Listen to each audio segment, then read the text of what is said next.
small as possible. Okay, so this is actually on the URL I just sent you. So if you can't see that, it's actually in there. That's the URL there.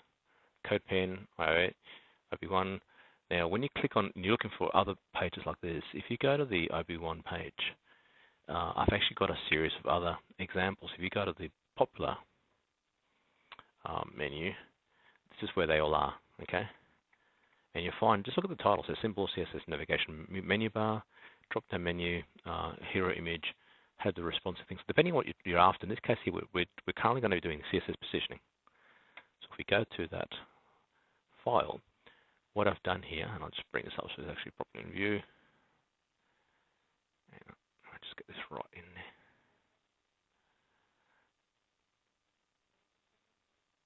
Okay, so that's only showing the actual page that we're after, and I'll just get the other edge.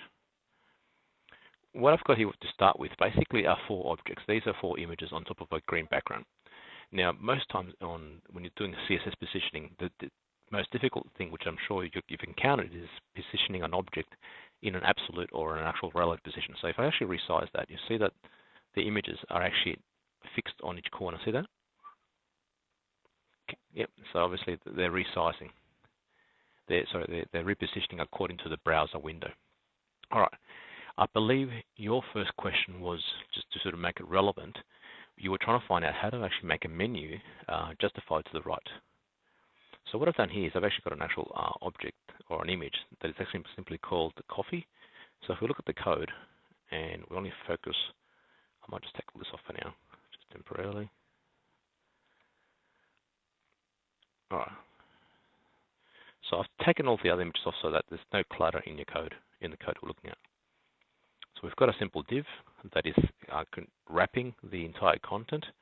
That's one design process that I maintain when I'm building web pages, so that I can control the width of the content separate from the width of the body of the page. Does that make sense? So if let's go wrapper. So it's called wrapper, and because it is a div ID, it has a hashtag in front of it. Now I've currently set it to 100%. So if I want that to be, say, 80% of the page width, if I just change that, you'll find that now this invisible area is 80%. You'll see it's actually 10% off that way and 10% off this way. Make sense? It's a pretty good example I'm going to do here. So let's say that we can't remember what a background color is, yeah? Now, there's several ways to do this. Now, I've actually got up here the answer already, but if you didn't know how to find an actual attribute, what you need to do is go to w3c.org, okay, if you look at it that way.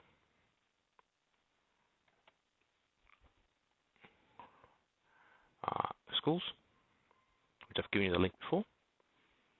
This allows you to open up an actual area. You're going to go and find things. So let's just say I want to find if I can spell it, background color. Now remember, this is American, so there's no U in the spelling of color. So that's HTML. Now I'm using CSS. So CSS background color property. This immediately shows us an example. So I can set the background color in the body, or the heading 1, or a paragraph. So then you simply copy paste that. Okay. So if I went that and copy that out of there, went back to my page I'm working on. If I added it here and simply pasted it on line 10, it's the same as line 2 what I've got here. Now it's just background yellow. So if I save it now there's currently nothing on there because it actually hasn't been set. So the confusing part here is I might give this a height. Okay, so this is a really important point that I needed to address, and I'm glad I've come across it, is that whenever you have a div in CSS, by default there was no height. See how before I put the height in there, we couldn't see the yellow? You there? Yeah, okay, so the height here made all the difference, because with that height, this object is there, it's only 1 pixel, probably even less than 1 pixel tall. So the minute that I put a height on it, it actually forces the browser to render 400 pixels from here to here. Okay? You'll find that usually height needs pixels. Some browsers do not do percentages, but 60% height, you find that it doesn't usually always work. See, in this case here, it doesn't. So it's always best to do it with pixels. So let's say 300 pixels. Okay, and you can see this renders the actual object. What it actually does, it stretches it out. Imagine this is a blind in a window, and you'll find it always tends to be close. So until you've got a height, you really can't see it.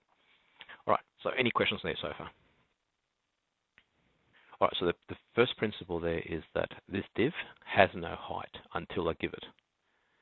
Even though you think, well, hang on a minute, I've got an image inside that div, it still doesn't actually do it until you give it a height, yeah? Okay, so let's just explain the wrapper. The wrapper is this div that I currently have set to 80% wide and how much is that? 80% wide and set to 300 pixels height. So that's how I position usually the layout of a page, yeah? Because you normally don't know how wide your web browser will be. See that? So if you're using, say, a phone or a tablet, see how up here in this area here sets the pixels? Like, say, about 1,000 pixels. That's usually an iPad or a laptop. Around, where is it? Around there. About there. That's about 1,000 pixels wide. That's the width of a normal, say, approximate normal tablet or small laptop. So that basically means that if we're doing a layout of a page, in your case, you're doing a website, things don't always go to the edge, okay? And you have to decide which things go to the edge. So to me, the wrapper is the main content of the entire site, yeah? And see how the body is the top level. And in this top level, what I've done is I've set the background color to what? What have I set the body background color to? You can see in the code. Line 2. Correct. Okay. Now, if I set that to yellow as well, we can't see where the overlap happens here. See how it's all the same? The actual body is the yellow area, which is completely grabbing the entire browser window size.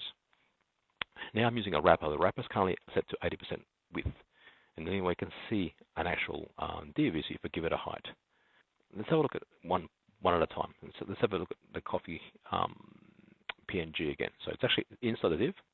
Let's have a look at the CSS for it. Coffee. Now it says float right. See that?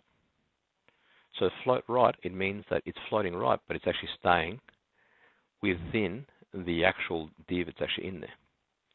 Now the other one has got position fixed. So in other words, it will ignore the actual parent child because it'll just set according to the margins, according to the page.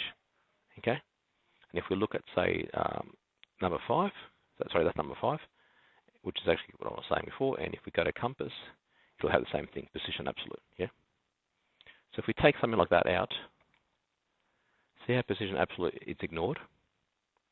Position basically absolute means that it must take into effect the margin of the page and how this relates to the page. So right now, the bottom margin is set to 0, so there's 0 pixels. To the right, we've got 4 pixels to leave a gap there, see?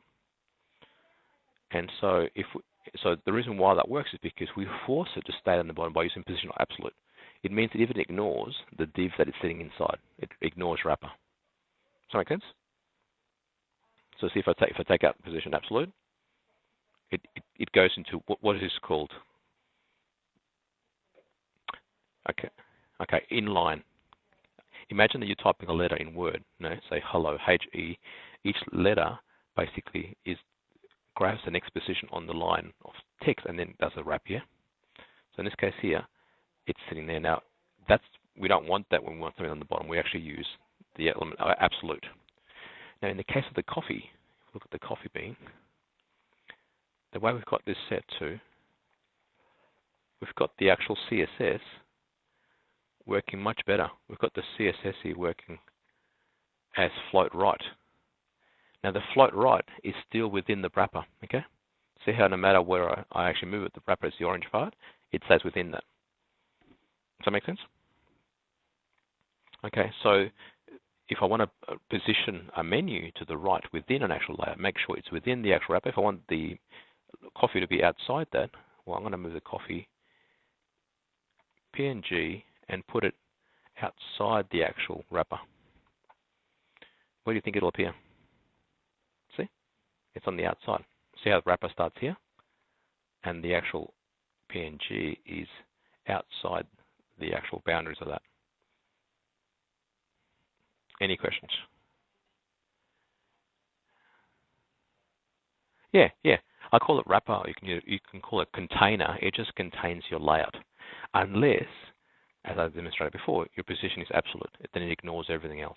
It doesn't float. It just says, this is the position I'm going to have no matter what the enclosing div says. Okay, let's try 100 pixels. There we go. Okay, that's finally worked. It's 100 pixels from the top and 100 pixels from the bottom. So I might just lower that to about 40 pixels. See how it's 40 pixels from here and from there? If I have it 20 pixels, it's moving more towards the corner. See that? Okay, so that's basically margins all around. Let's just say I only work with the top margin, right? So let's just say I don't know what the setting for that is. Remember how I said before you go to W3C schools? Let's have a look here. Let's type in the word top margin because I don't know what the code looks like. And then here, CSS margin top property. Yeah, just ignore these ads. These first few ones, they're just ads, okay? That's why I ignore them. I go to the first one below them. And it says margin top. Okay, so obviously not centimeters. That's silly. I'm going to use pixels or percentages. So back to my page. And here I'm going to go and put that margin top. And this time I'll say pixels, which is what I was trying to do before. See that? It only moves to the top, not to the right. Okay? About right. See, that's actually moving it away from there.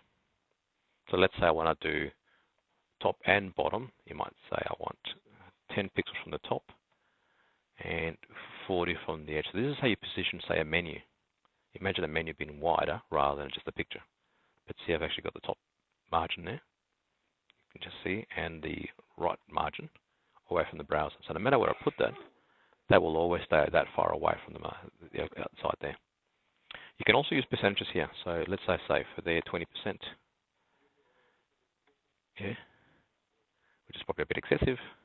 Say 5%. Let's just go 10% here. And let's just say 2%. See that? And that percentage is basically off the total width of the browser. Make sense? Any questions?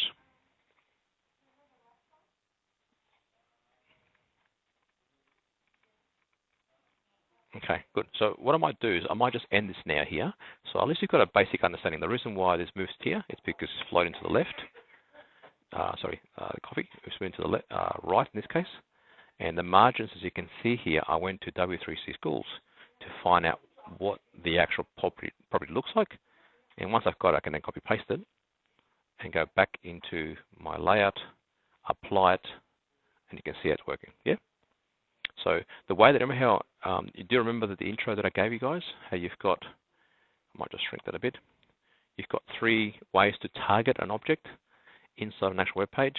You can use the element, which is basically HTML tag. You can use a div ID. Okay, the div ID is basically as you would div ID there on line 6. And you can also use an actual class, which is a full stop on the CSS file. And here, let's just use the word class equals quotation marks gear. Okay. So there's the 3 different ways you can actually target an object inside a web page. All right. Any questions? So that's in the gear is on the left, and that's on the right. So let's have a look at everything by default is on the left. Okay. So even though I've got here the word gear as a class, and I've set float left, the reality is this thing will always be to the left. Remember how I said to you inline is default, starts from the left, goes to the right. And here we've got the coffee one, it floats to the right. See the difference? Gear, float left, coffee, float right. So just give each object a separate class. See this? See how they're all images? And I gave each image a separate class. That's how I can target it differently and apply different properties. Does that make sense? Okay, so treat the heading as the gear and the menu as the coffee. And go to this website here, which I'm going to give you the link to, as to where you can go to find it. Cool. Okay.